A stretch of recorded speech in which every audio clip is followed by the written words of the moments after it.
Grazie a Francisco Rocca. Adesso chiedo a Claudia Canella di parlare sui fondi della Fondazione Ugo Algalevi. Grazie. Bene, buonasera a tutti, ringrazio nuovamente per questa seconda opportunità. Ricordo che per il primo incontro avevamo dato un'analisi dei fondi che sono posseduti dalla Fondazione Levi e adesso entreremo in merito invece a due fondi di musicisti e compositori del Novecento, esattamente sono Giovanni Tebaldini e Sante Zanon, che rappresentano due esemplari di criticità catalografica, metodologica e strutturale diverse tra loro e sono depositati presso la Fondazione Levi. Ricordo che il Centro Ricerche e Studi Giovanni Tebaldini ha come sede legale proprio qui presso la Fondazione Levi. Dicevo, sono fondi che sono stati donati dagli eredi, rispettivamente dalla Marucci Novelli, che è di Ascoli Piceno, che è la nipote del compositore Tebaldini, da Giuseppina Zanon, che invece è tedesca, che invece è la figlia appunto di Zanon, e sono stati donati alla Fondazione per il loro riordinamento e la catalogazione. Sono due fondi che costituiscono comunque un patrimonio storico-musicale di notevole importanza, sia per il contributo che hanno dato per la storia della musica del Novecento e sia per il territorio veneto in cui hanno operato. Città come Padova, Venezia stessa e Treviso sono stati fondamentali per la loro crescita formativa e musicale. Però sono fondi che presentano caratteristiche molto diverse tra loro, sia per la consistenza dei materiali e per gli stili compositivi. Il fondo Tebaldini è un fondo che raccoglie appunto tutta la produzione musicale del compositore ed è custodita e ripartita in varie biblioteche italiane, straniere, istituzioni, archivi parrocchiali e privati. Un fondo quindi che è stato individuato, riprodotto e conservato in digitale e ordinato successivamente nella struttura di catalogo tematico. Quindi consideriamo che questo fondo qui è presente in fondazione ma solo in forma digitale. Invece il fondo Zanon è un fondo costituito dai documenti reali depositati in scatole conservative e custoditi qui in biblioteca. In questo caso l'ordinamento dei materiali è stato scelto di partire dal documento fisico e indicato in 10 sezioni e sottosezioni. Quindi vediamo già subito, con la presenza di questi fondi, delle caratteristiche e delle differenze sostanziali. La prima è la consistenza e la tipologia delle musiche, una in digitale e l'altro in cartaceo. La seconda dal reperimento del materiale per la completezza dei fondi. Se da una parte ci troviamo ad avere un corpus localizzato in varie città e quindi in varie istituzioni, in varie biblioteche, dall'altra invece ci ritroviamo ad avere questo fondo che è più affettivo che conservativo. Infatti in Zanon possiamo evincere che ci sono più gli stati d'animo all'interno delle proprie musiche, i riconoscimenti d'affetto nelle sezioni dedicate alle lettere e ai documenti, mentre in Tebaldini diventa un po' più difficile cogliere questo aspetto. Perché? Perché il materiale è dislocato in varie parti, mentre il fondo Zanon è un fondo di famiglia, un fondo che è stato un lascito che è stato dato, come abbiamo visto prima con Vitale Fano del fondo Peruzzi, che è un fondo che rappresenta un po' l'affettività di quello che è stato conservato, e non abbiamo il corpus integrale di tutte le musiche che sono state fatte, per cui alcune musiche molto probabilmente di Zanon non le abbiamo, anzi è stato ribadito che non ci sono più perché sono andate perdute, non si sa per quale motivo, però non ci sono e non sono reperibili in altri fondi o in altre biblioteche. Diciamo che i fondi adesso sono stati oggetto di pubblicazione con la relativa scheda e incipit musicale. Ci sono degli aspetti un po' quasi strani nel modo di agire, pur essendo due compositori quasi vicini come epoca, vivono circa una quarantina d'anni. Però se in Tebaldini esistono copie autografe o di altra mano, in Zanon, proprio per questa forma quasi maniacale, diciamo affettiva, come diceva anche prima il dottor Fano, troviamo di tutto. Troviamo che la stessa opera veniva copiata 10 volte, non si sa per quale motivo, o copiata a matita, o copiata a china, oppure riprodotta, o in serigrafia, in qualsiasi altro modo, ma forma quasi maniacale. In Tebaldini questa cosa non c'è, almeno non è stata per adesso appurata. Entro adesso nel dettaglio dei singoli fondi. Tebaldini è un fondo costituito da questo ingente patrimonio musicale, forse ancora poco conosciuto per gli studiosi, che appunto è dislocato in varie istituzioni, in varie biblioteche, private e non.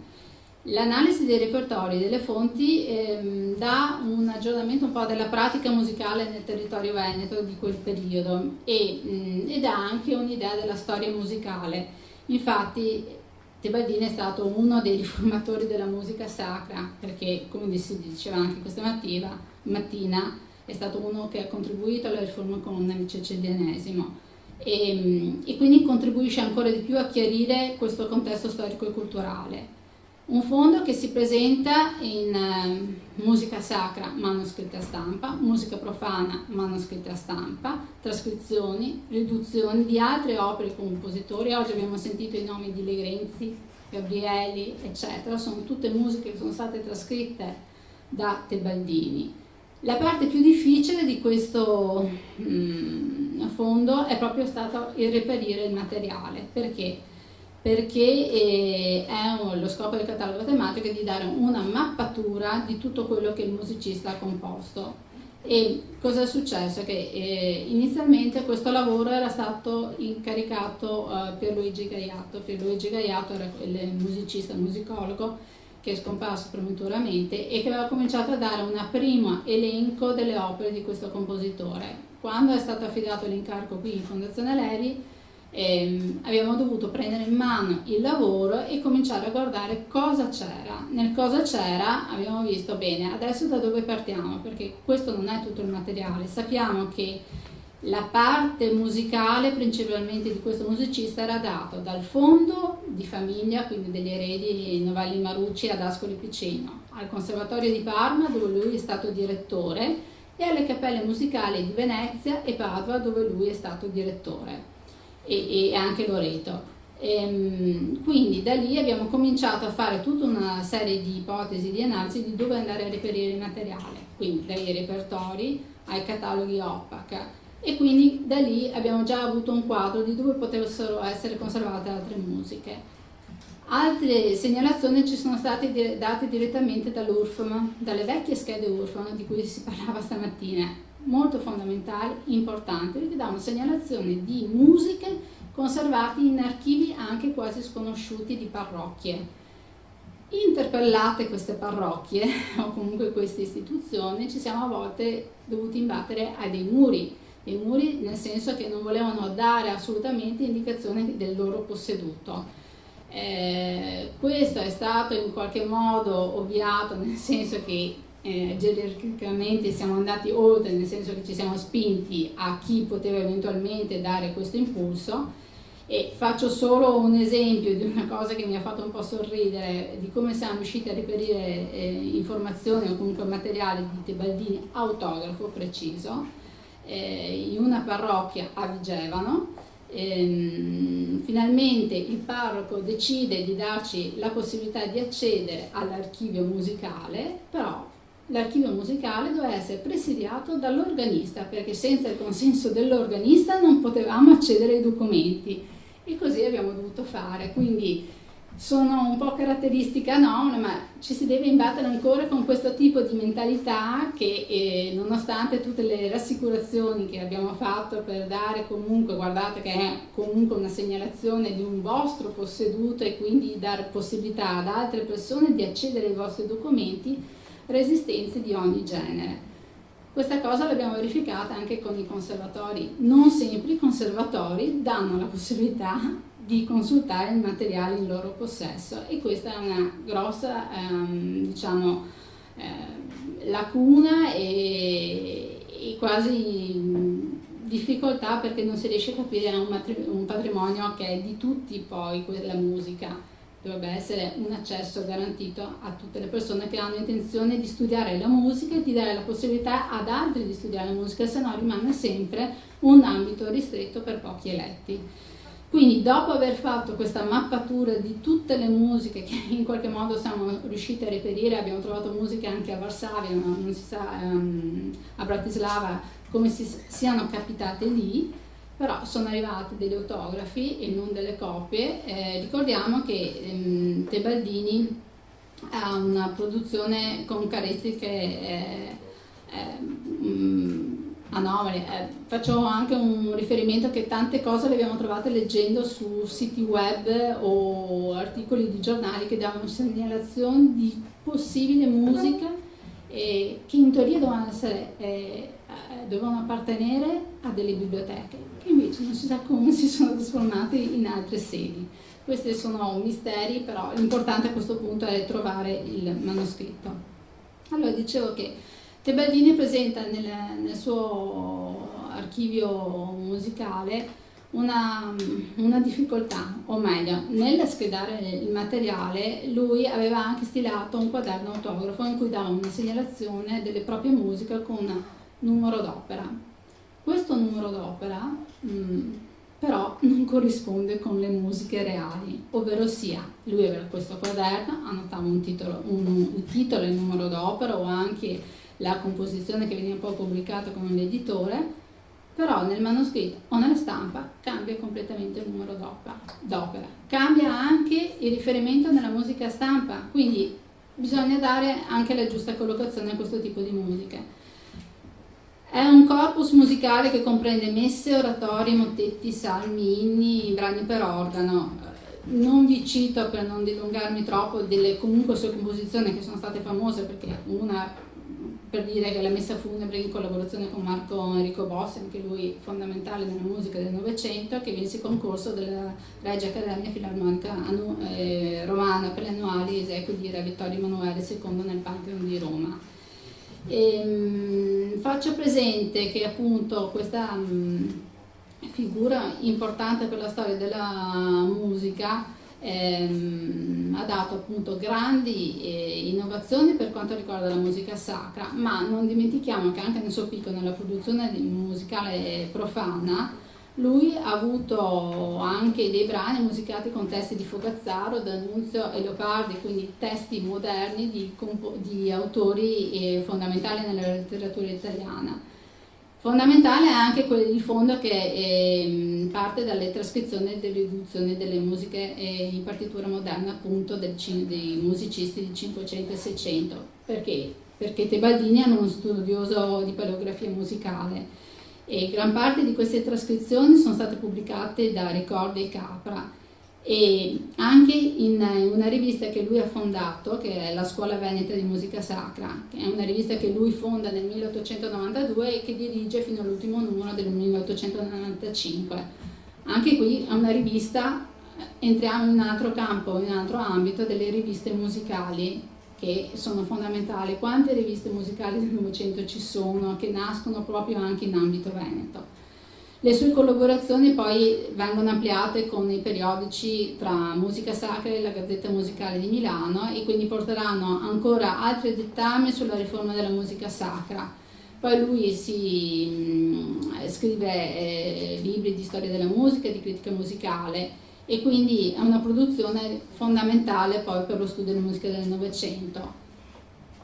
E in Zanone invece, quando arrivò il fondo musicale, ci siamo dovuti subito prendere una decisione di come poterlo catalogare.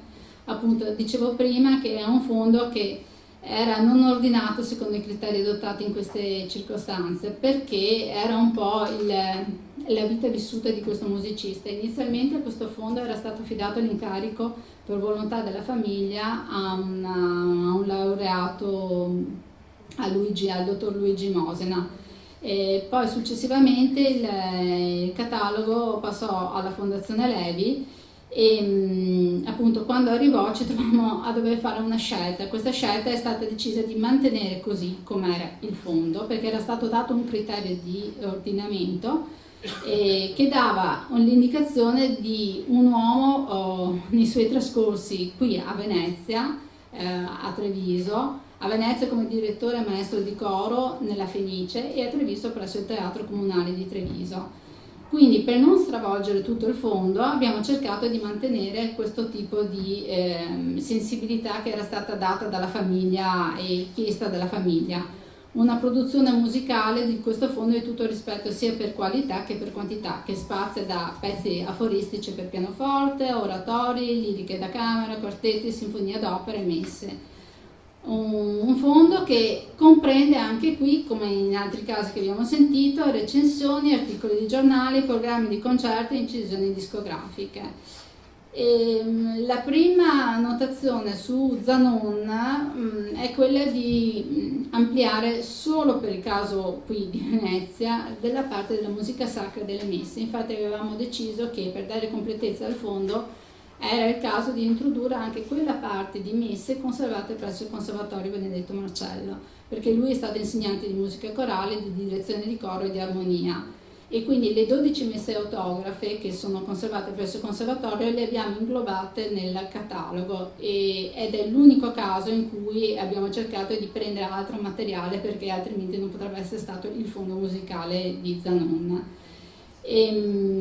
Cosa dire? Che lui comunque è un uomo che ha avuto legami con gli altri compositori del Novecento, quindi con Malipiero. C'è una cospicua corrispondenza con Malipiero che in parte noi abbiamo segnato per le poche cose che sono presenti nel fondo, ma che presso la Fondazione Giorgio Cini invece c'è tutta la corrispondenza, che si auspica che prima o poi venga messa in luce. Dicevo prima appunto della sua caratteristica di copiare più volte la stessa musica, ma si divertiva anche a dare qualche spunto artistico, nel senso che lui disegnava e decorava i propri spartiti o a chino a colori. Dicevo che Zanon rispecchia la produzione musicale, rispecchia i suoi passaggi di vita. Infatti lui ha delle sezioni dedicate alla didattica, quando lui insegnava a Treviso o in conservatorio, al periodo della guerra, agli inni patriottici, oppure